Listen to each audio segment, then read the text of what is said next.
So my friend asked me, why do I never get promoted? Like, why are these other people getting promoted? Who's this one person who's getting promoted? You know, they're I'm not going to say what they said. They're this. And surely I'm better than this person. Why can't I get on the ladder? Hello and welcome to the Self-Belief Chief podcast. You're here with David Holman. If you want to subscribe to the podcast, keep up to date with the latest episodes, research, science, conversations. We upload content all of the time, so feel free to subscribe to the podcast and let's begin. So I was speaking to a friend. This was about, I don't know how many years and years ago, but I used to work in a big corporate business, and there was a friend who was upset that they'd not got a promotion and that this other person had been promoted. And they asked me, look, what do you think it is? Now, at that time, I didn't have the experience, the knowledge, the skill, the ideas, the career coaching background to know what the difference was. But today I do. Here's the difference. So when you're going for a promotion, you have to know what is it that you bring to the table. Because every individual in a business adds value to the business and costs the business. So how do we cost the business? Your salary, your training that you might be doing, the mistakes you make, absences, about 10 different things in ways that you can cost the business. And then there's the value you provide. And then between the difference between the value you provide and how much you cost the business, there's a net value. So everyone in a business provides value, costs the business, and has a net value. The people with the highest net value are the ones that are going to get further along. The difference with my friend and this other person was that this other person, yes, perhaps they didn't have all the great skills in the world. Maybe they weren't the most empathetic, warm individual to other people. They just knew a few people. But here's what they did really well.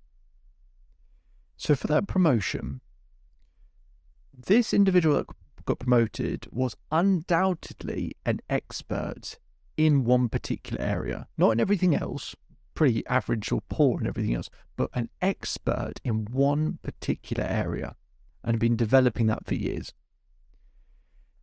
This job that had come up, the person who was hiring, the thing they valued most was this expertise that this person had.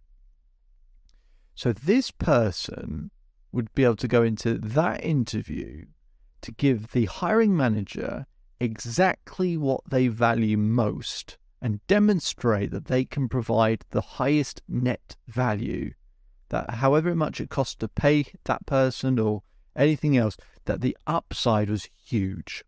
Whereas with my friend, they were talking more like, I'm a hard worker, I ran these projects, I could do this well, I did this, They talked about lots and lots and lots and lots and lots of different details, but not in depth about any of them. Whereas this person just talked in depth about an expertise that this person valued. Now, this person got promoted. The other thing is, and I'm going to put it into 4 stages for you. The first stage is knowing the role that you want, knowing the job that you want, the position you want, right? So they knew that. Okay. The second thing is knowing who that hiring manager is, right? Who are they? The third step is developing a relationship with them over a period of time. And the fourth step is finding out what they value most and then demonstrating expertise in that value. So know what you want, know who the hiring manager is, develop a relationship with them over a period of time where you're, actually adding value to them. And then fourth step, find out what they value most and demonstrate expertise in that value. So this is a long-term game. When people say in business about playing the game, people think about it in cynical terms, but actually if you just do the basics, give the person that's hiring the thing they value most and be an expert at it. Now, I'm oversimplifying it in the sense that it's hard to do those things. I'm not trying to say it's not, but it's actually simple to define.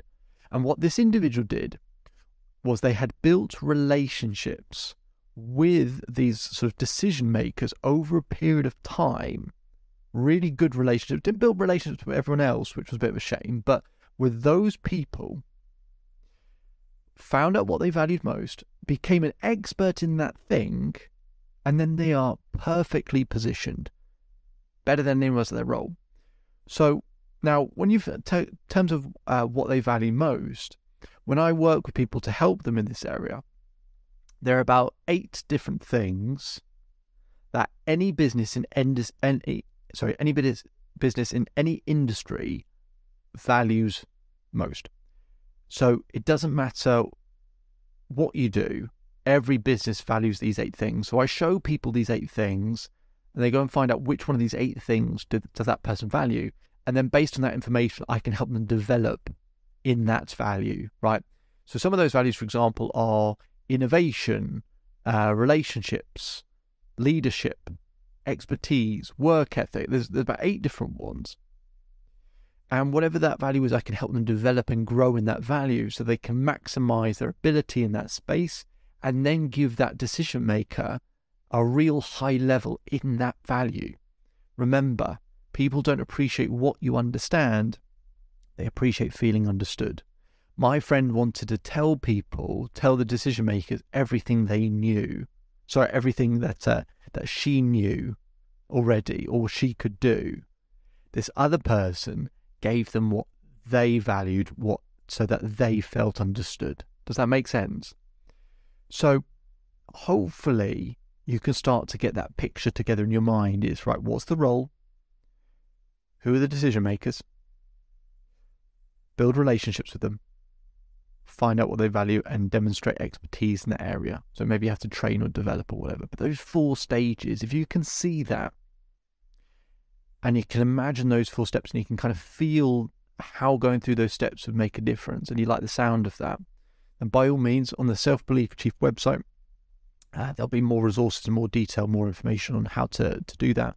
We'll put a link in the description as well if you want to schedule some time with me for free to discuss working together, or you can apply to work with myself if it's something that I think I can help you with and actually help you grow. But otherwise, my name is David Holman. If you change today, today will change your life. So enjoy the rest of your day, enjoy the rest of your life, and I'll speak to you again soon.